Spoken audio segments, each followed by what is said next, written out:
बिस्मिल्लाहिर्रहमानिर्रहीम। अस्सलामु अलैकुम वरहमतुल्लाहि वबरकातुहू। नाज़रीन मोहतरम, आप देख रहे हैं आज तक न्यूज़ और मैं हूँ समी। इससे पहले आप इस कहानी की 248 एक साथ सुन चुके हैं और अब 249 किस्त मुलाहिज़ा फरमाएं। नुकसान तो उस वक्त साबित होगा जब हमारे किसी आदमी का जानी नुकसान साबित हो जाएगा, रश ने कहा और मैं गुस्से से खोल उठा। क्या तुम्हारी नज़र में सिर्फ जानी नुकसान ही अहमियत रखता है? हालांकि उन्होंने मेरी तरतीब दी हुई पूरी जंगी हिकमत अमली को तबाह करके रख दिया है। किसी को क्या मालूम कि तुमने क्या जंगी हिकमत अमली तरतीब दी हुई थी। वो बेचारे तो एक तरफ रहे, खुद मुझे भी नहीं मालूम कि तुम करना क्या चाहते हो। अहमद रईस से बात करना तकरीबन फजूल ही साबित होता। वो हमेशा ऊंधी सीधी बातें करता था। उसकी और मेरे बात करने के अंदाज में जमीन आसमान का फर्क था। हमारे दरमियान कोई मुमासलत नहीं थी। अब मैं उसके साथ फंस गया था तो मुझे किसी न किसी तरह गुजारा करना ही था। मैं नजरें जमाए उस फलस्तीनी को देखता रहा जो हमारी तरफ आ रहा था। यकीनन कोई खास बात हुई थी, वरना वो महाज छोड़कर न आता। वो हमारे नज़दीक पहुंचा तो मैंने उसे पहचान लिया। उसका नाम सैयद था और मैंने उसे दरियाए फरात की सिमत वाले दस्ते का कमांडर मुकर्रर किया था। क्या बात है सैयद, मैंने उससे कहा। तुम्हारा यहाँ आना जाहिर करता है कि कोई गैर मामूली बात हुई है। वो चंद लम्हे अपने बेतरतीब सांसें दुरुस्त करने की कोशिश करता रहा, फिर बोला, हमें आप लोगों की तरफ से तशवीश थी जनाब। नीचे बहुत शदीद फायरिंग हुई थी जब आप नीचे उतरे थे। तुम देख ही रहे हो कि हम महफूज हैं। मैंने कहा, लेकिन क्या तुम सिर्फ हमारी खैरियत मालूम करने आए थे? हमारे 2 आदमी जख्मी हो गए हैं जनाब, सैयद ने हिचकिचाते हुए कहा। उन्हें इब्तदाई तिब्बी इमदाद दे दी गई है। लेकिन वो रुक गया। तुम रुक क्यों गए सैयद? मैंने बेसब्री से पूछा। जो कुछ भी है जल्दी से कह डालो। उनकी हालत ठीक नहीं जनाब, हमारे पास मौजूद तिब्बी अशिया ना काफ़ी हैं। अगर रात यूं ही गुजर गई तो उन्हें फ़ौरन किसी भी नज़दीकी कस्बे की तरफ रवाना कर दो जहां उन्हें मुनासिब तिब्बी इमदाद मिल सके। हमारे पास गाड़ियां मौजूद हैं, अपने किसी आदमी के साथ उन्हें रवाना कर दो। इस तरह तो हमारी पोजीशन बहुत कमज़ोर हो जाएगी जनाब। 3 महाजों के लिए हमारी तादाद बहुत कम है और जो है भी इस कदर नाकाफ़ी है कि तादाद और असले की परवाह मत करो। वक्त आने पर मैं भी उनके लिए बहुत काफी साबित हो सकता हूँ। मैंने खून ख्वार अंदाज में कहा। मैं जो कुछ कह रहा हूँ उस पर अमल करो। बहुत बेहतर जनाब, सैयद ने कहा। आपकी हिदायत पर अमल करना हमारा फर्ज है। वो वापस जाने के लिए मुड़ा। ठहरो, मैंने उसे आवाज दी और वो रुक गया। मैंने तुम्हें वादे हदायत दी थी, लेकिन उसके बावजूद तुमने अपने आदमियों को जंग में जों कर मेरे वादे अहकामात की खिलाफ वर्दी की है। क्या मैंने तुमसे कहा नहीं था कि जब तक उनमें से कोई तुम्हारी तरफ फरार होने की कोशिश ना करे तुम कोई अमली कदम नहीं उठाओगे? मैं अपनी गलती तस्लीम करता हूँ जनाब, सैयद ने सर झुकाकर कहा। लेकिन मेरी जगह आप होते तो शायद आप भी वही करते। उसने कहा, तुम्हारे पास वजाहत का पूरा मौका है सैयद। मैंने सख्त लहजे में कहा। तुम कहो, मैं सुन रहा हूँ। मुझे ये बात मालूम थी जनाब कि अगर इसराइलियों की तरफ अब कोई पेशकदमी की गई तो आप ही की जानिब से की जाएगी और आपके पास एक राइफल और एक पिस्तौल के सिवा कुछ नहीं था। इसराइलियों से भी सिर्फ 2 ही उम्मीदें थी, या तो वो दरियाए फरात वाली सिम से फरार होने की कोशिश करते या फिर आप वाले महाज पर हमला करते। जब उन दोनों में से कोई बात नहीं हुई और एक मुख्तलिफ मुकाम पर फायरिंग शुरू होगी तो मैं तशवीश में मुब्तला हुआ। जाहिर है वो लोग आपस में तो फायरिंग नहीं कर सकते और ना ही हवाई फायरिंग करने की हमाकत कर सकते थे। इसका मतलब यही था कि आप दोनों में से कोई नीचे उतरा है जिसे उन लोगों ने घेर लिया है। फायरिंग के अंदाज से ये भी मालूम हो रहा था कि जैसे उन्होंने किसी को वहां घेर लिया हो। ये ख्याल आते ही मुझ पर दीवानगी सी तारी हो गई थी कि आप दोनों में से कोई एक घिर गया है। सैयद के मुदल्लल तजज़िये ने मुझे हैरान कर दिया। मैं अब तक तो यही समझता था कि वो एक जज्बाती इकदाम था, लेकिन जिस तरह उसने तजज़िया पेश किया था उससे साफ जाहिर हो गया था कि उनका उठाया हुआ इकदाम हालात के तहत बहुत ज़रूरी था। अगर उसकी जगह खुद मैं होता तो मैं भी यही करता, लेकिन मैंने अपने इन ख्यालात का इजहार नहीं किया और मैं उसे मजीद टटोलता रहा। महाज़े जंग पर जिन अहकामात की अहमियत ज़्यादा होती है, क्या तुम इस बात से वाकिफ़ हो? हम कोई बाकायदा तरबियत याफ्ता फौजी नहीं है जनाब। हम तो फिदाइन हैं और जिस किस्म की जंगें हमें लड़नी पड़ती है उनमें बाज़ औक़ात हमें अहकामात से तजावुज़ भी करना पड़ता है। उसके बावजूद अगर मैंने आपके हुक्म अदूली करके कोई बड़ी गलती कर दी है तो मैं उस पर ना सिर्फ नादिम हूँ बल्कि माफ़ी का ख्वाहिशगार भी हूँ। तुम एक जागते हुए ज़हन के मालिक हो। तुमने जो कुछ भी किया है हालात के तहत इसके सिवा कोई चारा भी नहीं था। मैं तुमसे बहुत खुश हूँ। इस इज्जत अफजाई के लिए मैं आपका शुक्रगुजार हूँ जनाब, सैयद ने कहा। शुक्रगुजार होने की जरूरत नहीं है, अब तुम जाओ और जख्मियों को रवाना करने के बाद मजीद हिदायत लेने के लिए वापस आओ। और हाँ, ये राइफलें और मैगजीन भी साथ ही लेते जाओ, शायद तुम्हारे आदमियों को इनकी जरूरत पड़ जाए। मैंने 2 राइफलें और उनके चंद फालतू क्लिप सैयद की तरफ बढ़ाए, और अगर हमें यहाँ जरूरत पड़ गई तो क्या होगा? सैयद के जाते ही अहमद रश ने कहा, हमारे पास एक M14 भी तो मौजूद है। हम 2 आदमी एक वक्त में 2 राइफलें ही इस्तेमाल कर सकते हैं, और हमारे पास 2 राइफलें हैं। मजीद असले की क्या जरूरत है? बुरा वक्त कह कर नहीं आता, रश ने कहा, शायद कोई जरूरत पड़ ही जाए। मैंने उसकी बेतुकी बात के जवाब में खामोश रहना ही बेहतर समझा, मगर उसने मेरे जवाब का इंतजार नहीं किया। क्या ख्याल है अगर हम अपनी पूरी कुव्वत मुज्तमे करके उन पर खुद ही हमला कर दें? अजीब आदमी था, एक ही लम्हा कबल असले की कमी का रोना रो रहा था और अब उन पर हमलावर होने की तजवीज पेश कर रहा था। मुझे कोई एतराज नहीं, मैंने एक तवील सांस लेकर कहा, लेकिन इसराइलियों को बेखबर मत समझना, वो पूरी तरह तैयार बैठे होंगे। उसका रद्द अमल मेरी तवक्को के मुताबिक जाहिर हुआ। मैंने तो सिर्फ एक तजवीज पेश की थी, फैसला तो तुम्हारे इख्तियार में है, क्योंकि तुम इंचार्ज हो। हर अच्छी तजवीज पर अमल होना चाहिए, मैंने धीमे लहजे में मुस्कुरा कर कहा, मगर अंधेरे में वो मुझे मुस्कुराते हुए ना देख सकता था। तुम एक बात को नजरअंदाज कर रहे हो, उसने जल्दी से कहा। जैकब ने खुद हमसे मुकाबला करने की ख्वाहिश जाहिर की थी। तुम्हारा ख्याल गलत है, मैंने ये बात हरगिज़ नजरअंदाज नहीं की। मुझे याद है उसने बैकर से यही कहा था कि वो जमीन पर हमसे मुकाबला कर सकेगा। तुमने शायद गौर नहीं किया कि उसके इन अल्फाज का क्या मतलब था। खुद को खतरे में देखकर उसका ज़हन तेजी से काम करने लगा था। ये तो बड़ी सादा सी बात है, इस पर गौर करने की क्या जरूरत है? मैंने उसकी हालत से लुत्फअंदोज होते हुए कहा। वो हाथ पैर हिलाए बगैर मरना पसंद नहीं करता। तुम समझे नहीं, रश ने बुखला कर कहा। अगर उसके पास काफी कुव्वत मौजूद ना होती तो हरगिज़ ऐसी ख्वाहिश जाहिर ना करता। हाँ ये तो है, मैंने सोच में डूबे हुए लहजे में कहा, लेकिन ये भी तो मुमकिन है कि ऐसा ना हो। अक्लमंदी का तकादा यही है कि हम मोहतात रहें। अगर उसने वाकई ताकत के बल पर ऐसी बात कही थी तो हम ख्वामुखा नुकसान उठा जाएंगे। फिर क्या किया जाए? मैंने खासी तशवीश से कहा। दिफाई एतबार से हम बहुत अच्छी पोजीशन में हैं। अगर उन्होंने खुद से हम पर हमला करने की कोशिश की तो नुकसान उनका होगा, जबकि दूसरी सूरत में हम खसारे में रहेंगे। लेकिन हम कोई ऐलाने जंग करके तो उन पर हमला करेंगे नहीं, मैंने बड़ी मासूमियत से कहा। बस चुपके से उन्हें घेर लेंगे। ये बहुत मुश्किल होगा अली। रश पर इज़राब तारी होने लगा। बुलंदी से नीचे की तरफ जाते हुए हम जरूर उनकी नजरों में आ जाएंगे। अंधेरा बहुत गहरा है रश, फिर ये कि हम मजीद इंतजार कर लेंगे और रात के वक्त हरकत में आएंगे। उनके पास असला भी बहुत ज्यादा है, हमसे जरा सी भी चूक हो गई तो वो होशियार हो जाएंगे और फिर हम ज्यादा देर उनके मुकाबले पर नहीं ठहर सकेंगे। मुमकिन है उनके पास हमारे मुकाबले में बहुत ज्यादा असला हो, मगर वो इस जज्बे से महरूम है जो हमारे हर साथी की रगों में खून के साथ दौड़ रहा है। अहमद रश पर जैसे सख्ता सा तारी हो गया। अगर उसे मालूम होता कि मैं उसकी तजवीज़ पर अमल करने के लिए तैयार हो जाऊंगा तो अपनी जबान को काबू में रखता, मगर अब तो तीर कमान से निकल चुका था और वो दम बखुद बैठा था।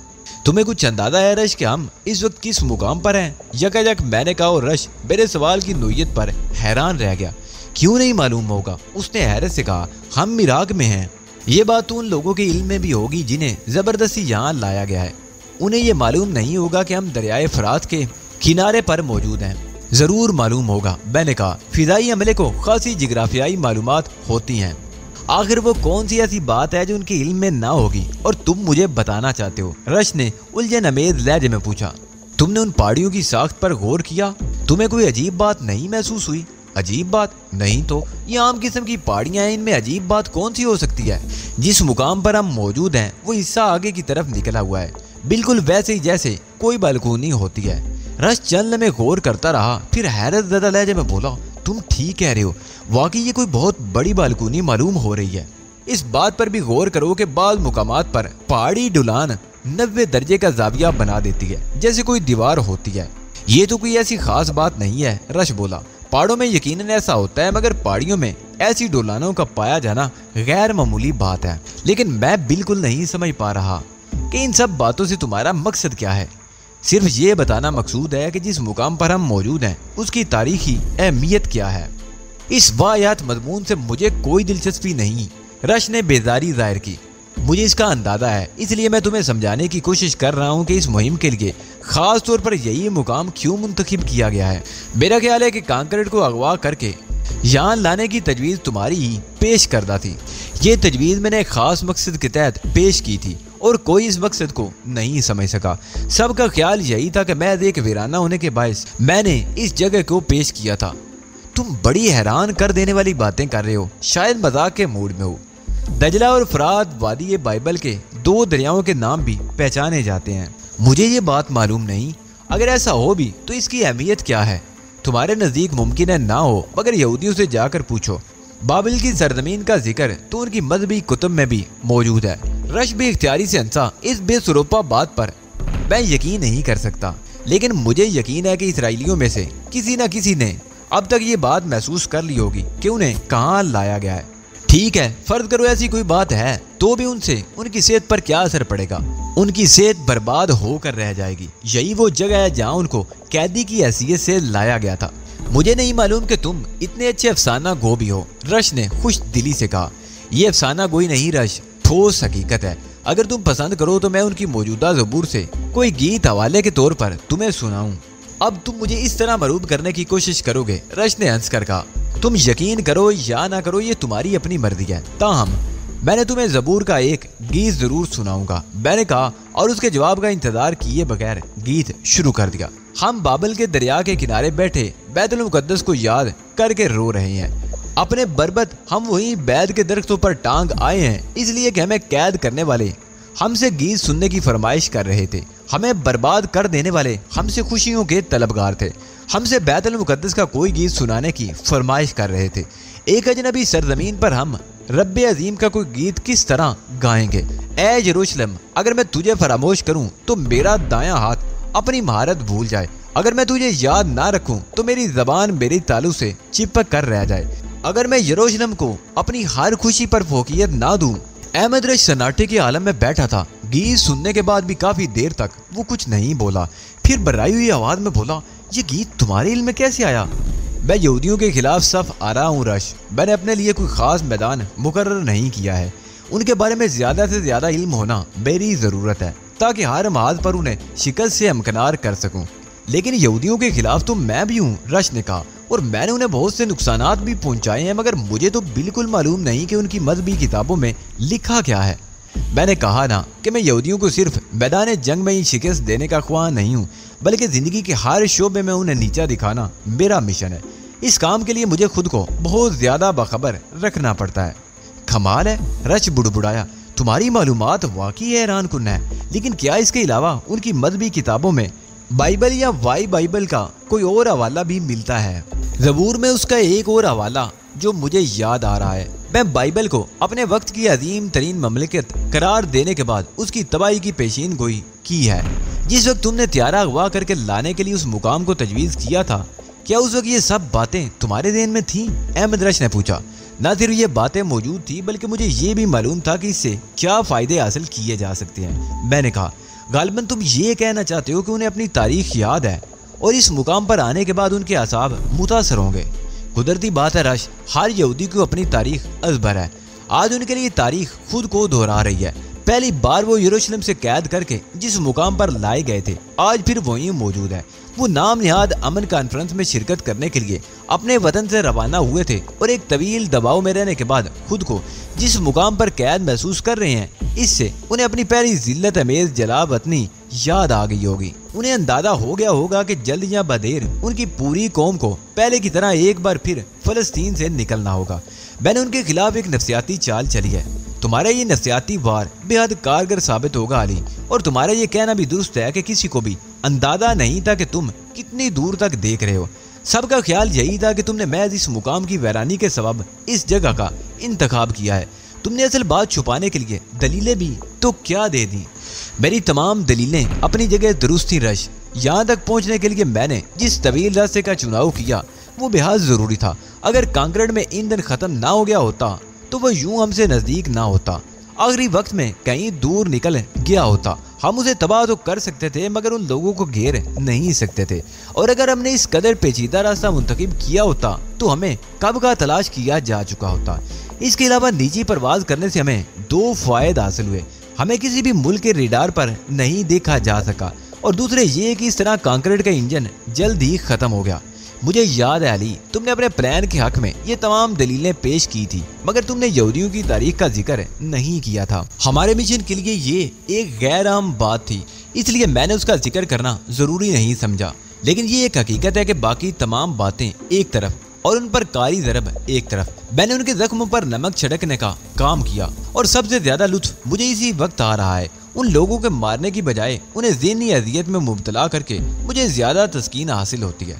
अगर तुम्हारी तरह मैं भी यहूदियों की तारीख से वाकिफ होता तो यकीनन मैं भी इसी तरह फायदे उठाने की कोशिश करता जिस तरह के तुमने किया है, अहमद रश ने कहा। इस बात से तो सभी वाकिफ है कि यहूदी एक मुहिब्बे वतन कौम है। उनकी नाफरमानियों के बायस खुदा ने जिल्लत और रुसवाइयां उनका मुकद्दर कर दी हैं। यहाँ तुम गलती कर रहे हो अली, अब यहूदी बेवतन कहाँ रहे हैं। अरब कौम के वश में इसराइल का नासूर गुजरते दिन के साथ अपनी जड़ें मजबूत करता जा रहा है। हजारों साल से रुसवा और बेवतन रहने वाले साजिशों का जाल बिछाकर अपने लिए एक वतन हासिल कर लिया है, लेकिन उससे सिर्फ हमारी कमजोरी जाहिर होती है। मुस्लिम अगर छोटी छोटी ममलिकतों में बटे हुए ना होते, इनके दरमियान आपस के इख्तलाफात ना होते तो इसराइल कभी वजूद में नहीं आ सकता था। ये तो एक सजा है जो कुदरत की तरफ से हमारे लिए मुकर्रर की गई है। कुदरत ने इसराइल के लिए फलस्तीनियों के दिलों में जज्बा जिहाद तो पैदा कर दिया। अहमद रश बोला, तुम तो फलस्तीनी नहीं हो बल्कि अरब भी नहीं हो, तुम क्यों उनके फायदे के लिए सरगर्म अमल हो। बेशक दिलों में जज्बे पैदा करने वाली वही ज़ाते अक़दस है जिसने हमें पैदा किया है। वो जिसे चाहता है उसके लिए इबरत का सामान बना देता है। अरबों की बदआमालियों के बायस पहले उसने उन पर इसराइल का फितना मुसल्लत किया, फिर मुट्ठी भर फलस्तीनियों को उस मजबूत ममलिकत के मुकाबले ले जाकर खड़ा कर दिया जिससे अरब की तमाम हुकूमतें मिलकर भी शिकस्त खा गईं। अब भी अगर मुसलमान होश में ना आए तो फिर कब आएंगे। कुछ देर खामोशी रही, फिर अहमद रश ने कहा, कुछ देर कबल ज़बूर से इक़्तिबासात सुना रहे थे। मैंने तो सुना है कि अब कहीं भी नहीं पाई जाती। ज़बूर अबरानी ज़बान में नाज़िल हुई थी और अबरानी ज़बान बताते खुद ख़त्म हो गई थी। जब वो ज़बान ही ना रही थी तो उस किताब के बचने का क्या सवाल पैदा होता है।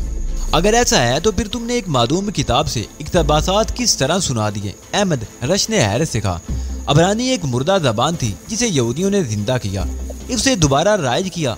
आज यहूदी अपना मजहबी फरीज़ा समझकर अबरानी सीखता है ताकि ये दोबारा ख़त्म ना होने पाए। बिलाशुबा ये यहूदियों का एक बड़ा कारनामा है, लेकिन उन्होंने गलत हरकत ये की कि ज़बूर भी जमा करने की कोशिश कर डाली जिसके तराजम तो थे मगर वो असल ज़बान में नहीं थी, और तराजम भी ऐसे थे जिनमें तारीफ हो चुकी थी। फिर इस्लाम आ जाने के बाद पिछली तमाम शरीतें और आसमानी कुतब अमल करने की हद तक मनसूख हो चुकी थी। हमारे लिए इन मनसूख शुदा शरीतों और आसमानी कुतब का मानना तो ज़रूरी हो गया, मगर उनमें से किसी पर भी अमल करने की इजाज़त नहीं है। क्या एक तारीफ शुदा किताब के हवाले तुम्हारे नज़दीक मुस्तनद हो सकते हैं? रश ने पूछा। किसी के लिए भी नहीं होने चाहिए, मैंने जवाब दिया, लेकिन यहूदी उसे मानते हैं। बाबिल की उस वादी से हमारा कोई नजरिया वाबस्ता नहीं है। मैंने यहूदियों के उस नुक्ता नज़र से उस जगह का इंतखाब किया। ज़बूर में जो कुछ लिखा है उसके बारे में कुछ नहीं कहा जा सकता कि वो सही है या गलत, इसलिए कि ये तो तारीफ शुदा ज़बूर है, लेकिन यहूदी उसके एक एक हर्फ पर ईमान रखते हैं। हम चूँकि उनके खिलाफ हैं, उनसे नबर्द आदमा है, लिहाजा में उनकी हर कमजोरी से फ़ायदा उठाना है। तो फिर यही क्या ज़रूरी है कि ये जगह जहाँ हम लोग मौजूद हैं बाइबल की वादियों? रश ने सवाल किया। इस बात का ताल्लुक ज़बूर से नहीं जिग्राफिया से है। मैंने तुमसे ये तो नहीं कहा कि हम मरीख पर हैं जो तुम इतना उलझ रहे हो। बाबिल की सल्तनत हमारी ज़मीन पर वाक़ थी। जिग्राफिया दानों के लिए बाबिल के नाम में बेहद कशिश है, इसलिए कि ये सिर्फ एक नाम नहीं बल्कि एक हकीकत भी है। नाम ही हो तो उससे क्या फ़र्क पड़ता है? रश ने उकताते हुए अंदाज में पूछा। यहूदियों पर तो उसका नफसियाती असर होगा ही, इसके अलावा हमें और चाहिए भी क्या? मैं खुद उस मुकाम पर पहली बार आया हूँ और यहाँ इतनी देर गुजारने के बाद अब मैं सब कुछ सोचने पर मजबूर हूँ। क्या सोचने पर मजबूर? रश ने पूछा। उसके लहजे में इश्तियाक झलक रहा था। बाबिल के बारे में तरह तरह की कहानियां मशहूर हैं, उसी में एक याद आ रही थी। मैंने रश के इश्तियाक को हवा देने की कोशिश की और मैं उसमें कामयाब भी रहा। कहानियां मशहूर हैं, उसने हैरत से कहा। मैंने तो कोई कहानी नहीं सुनी। रवायत है कि उन्होंने एक बहुत बुलंद इमारत तामीर करने की कोशिश की थी, इतनी बुलंद कि उस पर चढ़कर खुदा तक पहुंचा जा सके या कम अज कम उसकी आवाज़ सुनी जा सके। रश हंसने लगा। तुम बड़े मज़ाहिया आदमी हो, रश ने कहा। ऐसी नाकाबिले यकीन कहानियाँ सुनाते हो जिन पर यकीन किया ही नहीं जा सकता। ये मेरा नहीं बल्कि बाबिल का कमाल है। मालूम नहीं इस दौर में इल्मियत का मियार क्या था, लेकिन इस वक्त जिस मुकाम पर हम मौजूद हैं यकीनन ये वो इमारत नहीं हो सकती थी। इमारत रश के लहजे में तहैयर था, शायद तुम अपने होश में नहीं हो। अरे हम एक पहाड़ी पर मौजूद हैं। हालांकि कुछ देर कबल तुमने खुद तस्लीम किया था कि हमने जिस जगह पर मोर्चा बनाया है वो किसी बहुत बड़ी बालकनी से मुशाबा है। तुम इस बात पर क्यों मुसर हो कि उसके पीछे इंसानी हाथ की कारीगरी मौजूद है? मुमकिन है किसी कुदरती अमल के जरिए कोई चट्टान ऐसी सूरत इख्तियार कर गई हो। अच्छा, तो अब इस बात पर गौर करो कि उन पहाड़ों की बुलंदी 200 फीट के करीब है। मौजूदा दौर में कोई 20 मंजिला इमारत ही इतनी बुलंद हो सकती है। क्या मैं गलत कह रहा हूँ? इस हद तक तो तुम्हारी बात दुरुस्त है, रश ने कहा, मगर इससे तो कुछ भी साबित नहीं होता। मगर उससे साबित तो कुछ नहीं होता, वही तो बताने जा रहा हूँ। ये देखो, उसकी चोटी कितनी हमवार है, जैसे किसी मेद की सतह हमवार होती है। तुम्हारी बात दिल को लगती है। एक तो ये बालकनी नुमा हिस्सा और फिर उसकी सतह का हमवार होना वाकई काबिले गौर है। मेरा ख्याल है ये शहर की शुमाली दीवार है जो शहर पनाह के तौर पर तामीर की गई होगी। सदियां गुजरने पर उड़ने वाली गर्द और मिट्टी ने जम जम कर असल इमारत को अपने अंदर छुपा लिया और अब तो हजारों साल गुजर चुके हैं। ये मिट्टी इस कदर पुख्ता हो चुकी है कि इस पर पहाड़ी का गुमान गुजरता है। मुमकिन है बाबिल वाले इस इमारत को शहर पनाह के तौर पर इस्तेमाल करते हूँ, लेकिन मुझे तो इसका शुबा भी नहीं हुआ था कि ये पहाड़ी गैर कुदरती भी हो सकती है। किसी और को भी नहीं हुआ होगा। फिर तुमने ये अंदाजा कैसे लगा लिया? जब मैं नीचे उतरा था उस वक्त मुझे भी गुमान नहीं था कि ये पहाड़ी गैर कुदरती भी हो सकती है, लेकिन जब मैंने देखा कि जिन्हें मैं पहाड़ियाँ समझ रहा हूँ वो मैं मिट्टी के तोते हैं, और पहले भाग दौड़ के दौरान और उसके बाद गोलियां चलने के दौरान मैंने महसूस किया कि जगह जगह से मिट्टी उड़ रही है, तो मैं बहुत कुछ सोचने पर मजबूर हुआ और वापस यहाँ पहुँचने पर मैंने ये सारे नताइज अखज़ किए जो तुम्हें बता चुका हूँ। तुम्हारी हर बात में वजन है, मगर ये मालूमात मेरे लिए किस तरह कारआमद साबित हो सकती है। जितना ज्यादा हम इस मुकाम से वाकिफ होंगे उतने ही बेहतर अंदाज में जंग कर सकेंगे। अजनबी मुकाम पर जंग करना बहुत मुश्किल होता है। मैंने कहा, अगर यहाँ खुदाई की जाए तो क्या यहाँ कोई इमारत दरियाफ्त की जा सकेगी? जाहिर है मेरे अंदाजे के मुताबिक ये शहर पनाह की फसीलें हैं और वो सामने उभरी हुई चोटी गालिबन निगरानी के काम आती होगी। शहर पनाह के मुहाफिज वहाँ से दूर दूर तक निगरानी करते होंगे। तुमने इतनी दिमाग सोजी करके इतने अंदाजे लगाए हैं, तो अब तुम ही कोई जंगी हिकमत अमली भी तरतीब दो। रश ने कहा, ये पहाड़ियाँ दरियाए फरात के मुतवादी शमालन जुनूबन फैली हुई हैं और साल के इस हिस्से में दरियाए फरात अपने पूरे बहाव पर होता है। दरिया का पानी पहाड़ों की ढलान तक आ जाता है। यही ढलान यहूदियों के फरार का जरिया हो सकती थी, मगर हमने कुछ आदमी वहाँ मुतय्यन कर दिए हैं, लिहाजा वो हिस्सा तो महफूज हुआ। यहूदी उस तरफ से फरार नहीं हो सकेंगे, लेकिन इस तरफ तो आदमी बहुत कम है और तरबियत याफ्ता यहूदियों के लिए बहुत नाकाफी है। यहूदियों को हमारी ताकत का कोई अंदाजा नहीं है। कुछ देर कबल सैयद ने जिस जुर्रत का मुजाहरा करते हुए उन पर फायरिंग की थी, उसके बाद तो वो और भी खौफजदा हो गए होंगे। अब कम अज कम उस जानिब से तो हमें बेफिक्र हो जाना चाहिए। उनमें इतनी जुर्रत नहीं होगी कि उस तरफ अब कोई बड़ा हमला करें। ठीक है, वो हिस्सा तो महफूज हुआ, लेकिन वो किसी और जानिब से भी तो हमला कर सकते हैं। हाँ, ये वाकई एक मसला है। शमालन जुनूबन पहाड़ी की लंबाई कोई आधा किलोमीटर के लगभग होगी। सड़क और मैदान की जानिब उसकी ढलान बदतदरीज हमवार है। उनमें से बहुत से मुकामात पर कुदरती कटाव भी मौजूद हैं। यही हमारे लिए खतरनाक साबित हो सकती हैं कि दुश्मन उनकी आड़ लेकर हम तक पहुंच सकता है। इसके अलावा जो मुकामात हैं उन पर कोई रुकावट नहीं।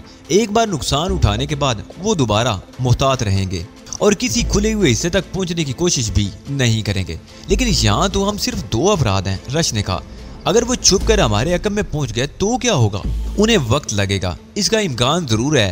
ताम इस मुकाम की अजनबियत की वजह से वो फौरी तौर पर ये इकदाम नहीं कर सकेंगे। माना कि रास्ते तलाश करने में उन्हें वक्त लगेगा, लेकिन उन रास्तों की तहफ़्फ़ुज़ का कुछ बंदोबस्त भी तो होना चाहिए।